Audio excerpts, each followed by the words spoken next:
Subscribe now and press the bell icon. Never miss an update. Hi everyone, I'm Shuchi here. Welcome back to my YouTube channel. Friends, आज मैं बताऊंगी कि vitamin A कहाँ से मिलता है, उसके फूड सोर्सेस क्या है, उसके प्राप्ति स्थान क्या है। तो फ्रेंड्स, विटामिन ए के दो स्वरूप है। पहला तो रेटिनॉल और दूसरा जो है वो बीटा कैरोटीन। विटामिन ए का जो रेटिनॉल फॉर्म है वो हमें एनिमल फूड में से मिलेगा, यानी कि जो विटामिन ए जो होता है वो मनुष्य के लीवर में स्टोर होता है और उसका संग्रह जो है वो मनुष्य के लीवर में होता है, प्राणियों के लीवर में होता है। इसलिए एनिमल फूड में और ख़ास करके fish liver oil, cod liver oil, उसमें विटामिन ए बहुत ही ज़्यादा अमाउंट में होता है। दूसरा कि एग यॉक, यानी कि अंडे का जो येलो पार्ट होता है उसमें भी विटामिन ए बहुत ही अच्छी मात्रा में होता है, जो छोटे बच्चों के लिए बहुत ही अच्छा है, अच्छा सोर्स है विटामिन ए तक पहुंचने का। और दूसरा जो है बटर, मार्गरीन, इसमें भी विटामिन ए बहुत ही ज़्यादा अमाउंट में होता है। ख़ास करके मिल्क की चर्बी, मिल्क के ऊपर जो फैट जमा होती है, हम मिल्क को हीट करते हैं, उसके बाद जब ठंडा हो जाता है तो उसके ऊपर एक फैट का लेयर हो जाता है जिसे हम मलाई बोलते हैं। उसमें भी विटामिन ए बहुत ही ज़्यादा अमाउंट में होता है। मिल्क पाउडर में भी विटामिन ए अच्छे अमाउंट में होता है। तो फ्रेंड्स, विटामिन ए जो है वो एनिमल फूड में बहुत ही अच्छे अमाउंट में होता है। जो नॉन वेजिटेरियन पीपल्स होते हैं वो इसे इजीली विटामिन ए तक पहुंच सकते हैं, नॉन वेजिटेरियन पीपल। बट ऐसा नहीं है, वेजिटेरियन पीपल्स को भी विटामिन ए तक पहुंचने का बहुत ही अच्छे सोर्सेस है। बट वो बीटा कैरोटीन फॉर्म में होता है, वो ओरिजिनल फॉर्म में नहीं होता है। बट बीटा कैरोटीन जो होता है वो भी आगे जाके विटामिन ए में ही कन्वर्ट होगा। इसीलिए वेजिटेरियन पीपल्स को भी विटामिन ए का कोई बाहर से सप्लीमेंट लेने की कोई ज़रूरत नहीं पड़ती है।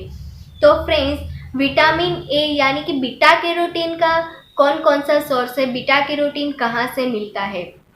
खास करके ग्रीन, डार्क ग्रीन कलर के वेजिटेबल्स होते हैं, ऑरेंज कलर के वेजिटेबल्स होते हैं, येलो वेजिटेबल्स एंड फ्रूट्स होते हैं, तो उसमें से विटामिन ए बहुत ही अच्छे अमाउंट में मिलता है, बीटा कैरोटीन मिलता है, बहुत ही अच्छे अमाउंट में मिलता है।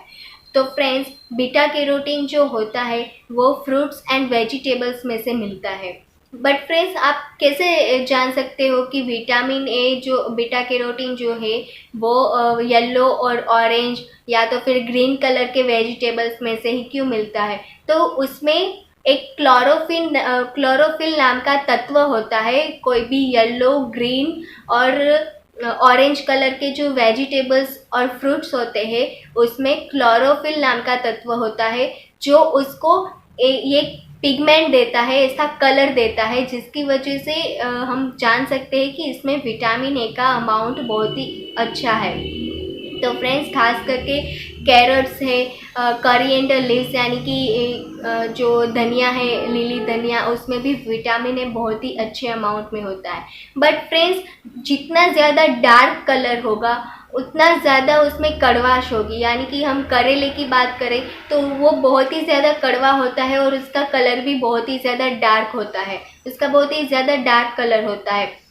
या तो फेनुग्रीक लीव्स यानी कि जो मेथी होती है, ग्रीन मेथी, उसमें भी विटामिन ए मतलब थोड़े ही अमाउंट में होता है, क्योंकि वो ज़्यादा कड़वा होता है, तो उसमें जो विटामिन ए होता है वो खाने के लायक नहीं रहता है।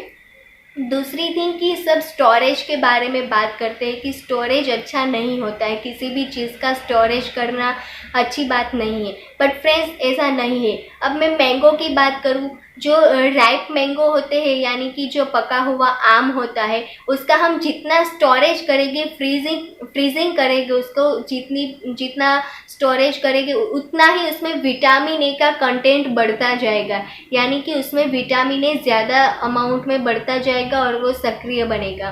तो फ्रेंड्स, ऐसा नहीं है कि फ्रीजिंग गलत बात है।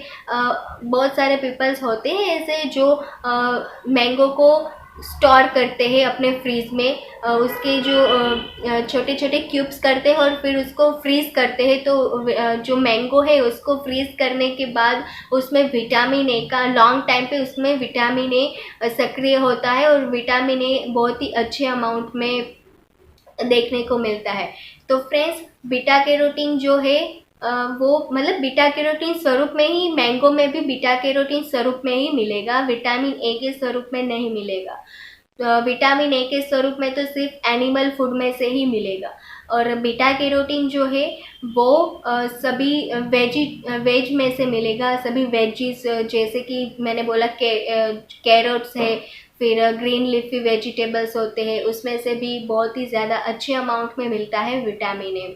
तो फ्रेंड्स, ऐसा नहीं है कि मैं वेजिटेरियन हूँ तो मुझे विटामिन ए ज़्यादा अमाउंट में चाहिए तो मुझे नॉनवेज खाना पड़ेगा, ऐसा बिल्कुल भी नहीं है। आप वेजिटेबल्स में से भी बहुत ही अच्छे अमाउंट में विटामिन ए ले सकते हो एज बीटा कैरोटीन। तो फ्रेंड्स, ये थे विटामिन ए के सोर्सेज। और फ्रेंड्स, ऑयल जो होता है, कोई भी ऑयल, उसमें फॉस्टिफिकेशन करने में आता है। फॉस्टिफिकेशन यानी कि अलग से न्यूट्रिएंट्स को ऐड करना। जैसे फैक्ट्री होती है जहाँ पे फूड बनता है, अब जैसे मैं वेजिटेबल्स की बात करूँ तो उसमें हम बाहर से विटामिन ए ऐड नहीं करेंगे, उसमें नेचुरली विटामिन ए होता है। बट जो फॉस्टिफिकेशन करते हैं तो उसमें फूड में अलग से न्यूट्रिएंट्स ऐड करते हैं, पोषक तत्वों को अलग से ऐड करते हैं। जैसे कि ऑयल होता है, कोई भी खाने का ऑयल, तो उसमें जब उसका प्रोसेसिंग होता है तब उसमें अलग से विटामिन ए ऐड करते हैं, तो उसे फॉस्टिफिकेशन बोलते हैं। तो फ्रेंड्स, ये जो अलग से न्यूट्रिएंट्स ऐड करते हैं, अलग से विटामिन ए ऐड किया है, तो उसे जब हम हाई हीट पे उसको गर्म करेंगे, हाई हीट पे उस पर कोई भी चीज़ तलेंगे या फिर कुछ भी, तो उसमें से जो विटामिन ए होगा उसका नाश हो जाएगा। इसलिए अगर फॉस्टिफिकेटेड फूड होता है उसमें उसको अगर हाई फ्लेम पे हम गर्म करेंगे तो ज़्यादा हीट देंगे तो उसमें वो स्टेबल नहीं रहेगा, उसका नाश हो जाएगा। तो फ्रेंड्स, विटामिन ए के सोर्सेज थे ये कि आप विटामिन ए कहाँ से ले सकते हो। और फ्रेंड्स, आप वेजिटेरियन हो फिर भी आपको कोई बाहर से सप्लीमेंट लेने की ज़रूरत नहीं है। आपको जितने अमाउंट में विटामिन ए चाहिए उतने अमाउंट में वेजिटेबल्स में से भी मिल जाता है। उसका मेन सोर्स तो कैरोट है, जो बहुत ही अच्छे अमाउंट में विटामिन ए का बहुत ही अच्छा सोर्स है। तो फ्रेंड्स, विटामिन ए के लिए कोई सप्लीमेंट लेने की ज़रूरत नहीं है। अब अगली वीडियो में मैं बताऊंगी कि विटामिन ए के सप्लीमेंट लेने से क्या क्या प्रॉब्लम होती है। ऑलरेडी आप लोग वेजिटेबल्स और आप फूड में से विटामिन ए ले सकते हो, तो बाहर से सप्लीमेंट क्यों लेने के। और ज़्यादा अमाउंट में विटामिन ए लेने से टॉक्सिसिटी होती है, और ये जो टॉक्सिसिटी होती है उसके बारे में मैं अगली वीडियो में बताऊंगी कि टॉक्सिसिटी से क्या क्या प्रॉब्लम होगी। इसीलिए विटामिन जितने अमाउंट में RDA टेबल में बोला है उतने ही अमाउंट में लेना चाहिए, ना ही ज़्यादा अमाउंट में लेना चाहिए और ना ही कम अमाउंट में। ये आगे की वीडियो में भी मैं बता चुकी हूँ।